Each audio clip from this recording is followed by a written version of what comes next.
உலகத் தமிழர்கள் அனைவருக்கும் என்னுடைய பணிவான வணக்கம்.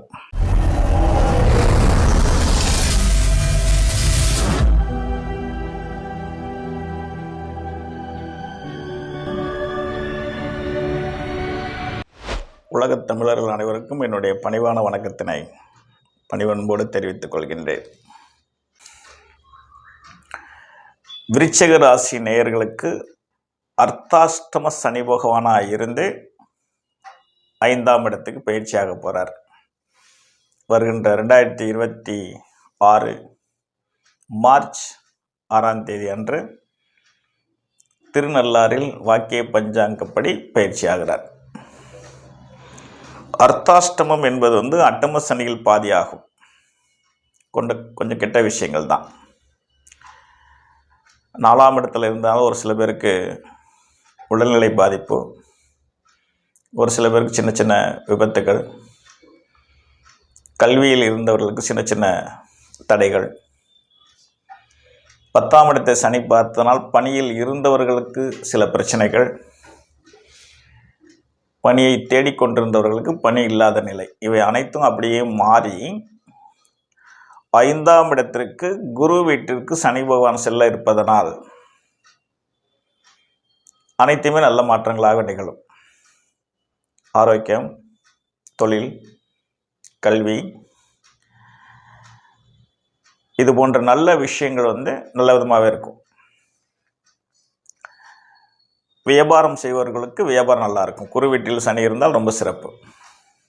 அதுபோல் சனி பெயர்ச்சி என்பது கோச்சார கிரகத்தின்படி அவர் தன்மையில் நன்மையே செய்வார்.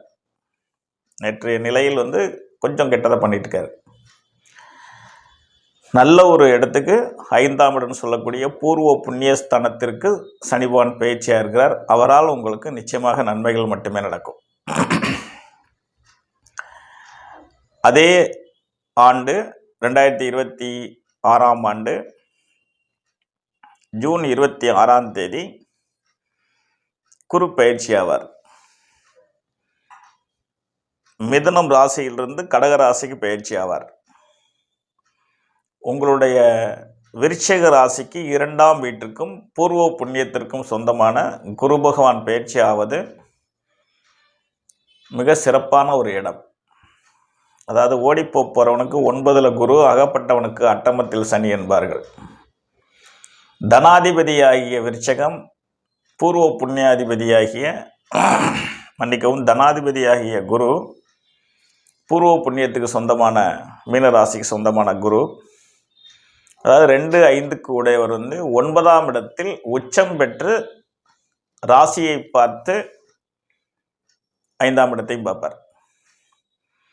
அப்போ ராசியை பார்ப்பது உடல் ஆரோக்கியம், நல்ல ஒரு தேஜஸ், நல்ல ஒரு முன்னேற்றத்தை தரும்.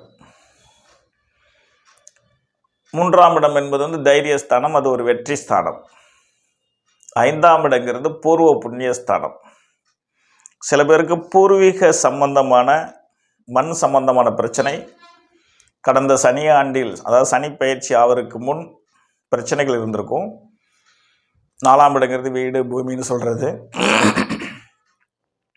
5ஆம் இடத்திற்கு மாறியதனால் அந்த நிலையில் மாற்றங்கள் ஏற்பட்டு பூர்வீக சொத்துக்கள் கிடைப்பதற்கான வாய்ப்புகள் கிடைக்கும். சில பேர் புதிதாக வீடு பூமி அமைப்பதற்கான வாய்ப்புகள் கிடைக்கும். திருமணம் ஆகாதவர்களுக்கு திருமணம் ஆகும். திருமணம் ஆகி குழந்தை இல்லாதவர்களுக்கு குழந்தை பாக்கியம் கிடைக்கும்.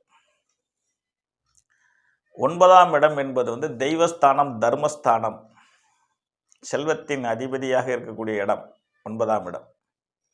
அங்கே குரு பகவான் உச்சம் பெற்றிருப்பதனால் எதிர்பாராத சில செல்வ சேர்க்கைகள், சில பேருக்கு நல்ல ஒரு பணி கிடைப்பது, பணியில் இருப்பவருக்கு ப்ரொமோஷன் கிடைப்பது, சம்பள உயர்வு கிடைப்பது, வெளியூர்களுக்கு செல்வது வேலைக்காக, இதையும் தாண்டி 9ஆம் இடத்தில் குரு உச்சம் அல்லவா, அவர் தான் செல்வத்தின் நாயகன். சில பேருக்கு சில அதிர்ஷ்ட வாய்ப்புகளும் நிகழும். இப்போ நான் கூறியது எல்லாமே அதிர்ஷ்ட வாய்ப்புகள் தான். அதையும் தாண்டி ஒரு சில பேருக்கு பூர்வீக சொத்து கிடைச்சதுங்கிறது அபூர்வம். எதிர்பாராத பதவிகள் கிடைத்தால் அது அபூர்வம். புதையல் கிடைத்தால் கூட அது ஒரு அபூர்வம் தான். அதெல்லாம் விபரீத ராஜயோகத்தில் ஒன்று. அதில் ரொம்ப இன்றியமையாத ஒன்று, இன்னைக்கு எல்லாரும் விரும்பி போய்க்கின்ற, அதாவது விரும்பி போகிற ஒரே ஒரு எண்ணம் என்னவாக இருக்கிறதுனா லாட்டரி டிக்கெட். அது கேரளாவில் தான் இருக்குது. இருந்தாலும் தமிழ்நாட்டுக்காரர்கள் அதிகமாக ஆர்வம் காட்டுறாங்க கேரளா டிக்கெட் வாங்குறதில்ல. அதில் 9ஆம் இடத்தில் குரு இருப்பது தனநாயகன். தனநாயகனே அவர் தான். ஜனநாயகன் இல்லை, தனநாயகன். தனம் நாயகன்னா 2ஆம் வீட்டுக்கு சொந்தக்காரன்னு அர்த்தம். அவர் 9ஆம் இடத்துல உச்சம் பெறுவது எதிர்பாராத ஒரு செல்வத்தை தரலாம். இவர்களுக்கு இந்த ஆண்டு லாட்டரி டிக்கெட் கூட வாய்ப்புகள் இருக்கு. அடுத்து இறுதியாக ராகுகேது பயிற்சி இந்த ஆண்டின் இறுதியில் நடக்கும். அந்த ராகுகேது பயிற்சி கூட குருவோட கேது சேர்வது நன்மை என்பது எல்லோருக்கும் தெரிந்ததுதான். அது ஜோதிட சாஸ்திரத்தில் சொல்லப்பட்டிருக்கிறது. 3ஆம் இடம் கூடிய தைரியஸ்தானம், வெற்றி ஸ்தானத்துக்கு ராகுகேது பயிற்சி ஆவாங்க. ராகு பகவான் வருவார். 9ஆம் இடத்தில் குருவோட கேது சேர்வார். அதுவும் ஒரு சிறப்பான யோகம்தான்.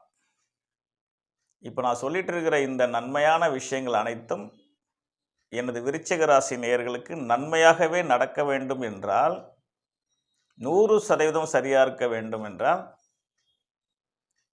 இப்போ நான் சொன்ன பலன்களோடு சேர்த்து ஜனன காலத்தில் தசாபுத்தி சாதகமாக இருக்க வேண்டும். ஜனன காலத்தில் தசாபுத்தி சாதகமாக, அதாவது பிறக்கும்போது இருந்த ஒரு அதிர்ஷ்டத்தினுடைய திசைகள் தற்சமயம் நடக்குமானால் நிச்சயமாக இந்த யோகங்கள் நடப்பதற்கான வாய்ப்புகள் உண்டு. ஒருவேளை அவரவர் வாங்கி வந்த துரதிர்ஷ்டத்தின்படி திசைகள் நன்மையாக இல்லை என்றால், புத்தி, திசைநாதன் புத்திநாதன் சொல்கிறது, இந்த திசை புத்தி சாதகமாக இல்லை அப்படின்னா நிச்சயமாக பெரிய நன்மைகள் நடப்பதற்கான வாய்ப்பில்லை என்பதை தாங்கள் உணர்ந்து கொள்ள வேண்டும். ஏனென்றால் என்னை நாடி வருகின்ற அனைவருக்கும் சரி, இந்த யூடியூப் சேனல் மூலம் என்னுடைய பதிவை கேட்பவங்களுக்கும் சரி, நான் கூறி இதுவரை தீமை நடந்ததே கிடையாது. நன்மை தீமைகளை சொல்வேன், அது வேற விஷயம். நான் நன்மை என்று சொன்னால் நன்மை நடந்தும், தீமை நடக்க போகிறது என்றால் தீமை நடந்துவிடும். அது ஜோதிடத்தினுடைய நேரடி ஆராய்ச்சி. எந்த 2 சூழ்நிலைகளிலும் நான் சொல்லி தவறு நடந்ததில்லை. பொதுவாக தோல்வி நிகழ்ந்ததே இல்லை. அப்படி இருக்கும்போது ஆரம்பத்தில் அண்ணன் எல்லாமே சிறப்பாக இருக்குன்னு சொன்னாரே அப்படின்னு நீங்கள் சில வரிகளை மட்டும் கேட்டுட்டு என்னை நம்பி எதையும் தவறு செய்து நீங்கள் தோல்வி அடைஞ்சிடக்கூடாது. பொதுவாக நான் எதையும் செய்ய சொல்லணும்னா நேராக என்னை சந்தித்து பார்த்து பேசி எந்த ஒரு முயற்சியும் எடுங்கன்னு தான் நான் சொல்வேன். இருந்தாலும் மக்களுக்கு, என்னை காண முடியாதவர்களுக்கு இந்த பதிவு போய் சேரணுங்கிறது தான் இந்த முயற்சி. ஆகவே கோச்சாரத்தில் நடக்கின்ற சனிப்பெயர்ச்சி, குரு பெயர்ச்சி, ராகு கேது பெயர்ச்சி அனைத்தும் சாதகமே விருச்சிக ராசி நேயர்களுக்கு. தசாபுத்தி சாதகமாக இருந்தால் நிச்சயமாக வெற்றி 100%. இதில் சந்தேகத்திற்கு இடம் வேண்டாம். அதை நீங்கள் தெரிந்து கொள்ள வேண்டுமானால் உங்கள் அருகாமையில் உள்ள ஜோதிடரை அணுகி தெரிஞ்சுக்குங்க. என்னை பார்க்கக்கூடிய வாய்ப்பு கிடைத்தால் நேரடியாக வாங்க. ஃபோனில் தொடர்பு கொண்டு பேசலாம் அப்படின்னு நினச்சிங்கன்னா ஃபோனில் தொடர்புக்கு வாங்க. நிச்சயமாக 2026ஆம் ஆண்டு உங்களுக்கு ஒரு வெற்றியான ஆண்டாக இருக்கும் என்பதில் சந்தேகத்திற்கு இடமில்லை. உங்களுடைய குலதெய்வத்தை தரிசனம் செய்து கொள்ளுங்கள்.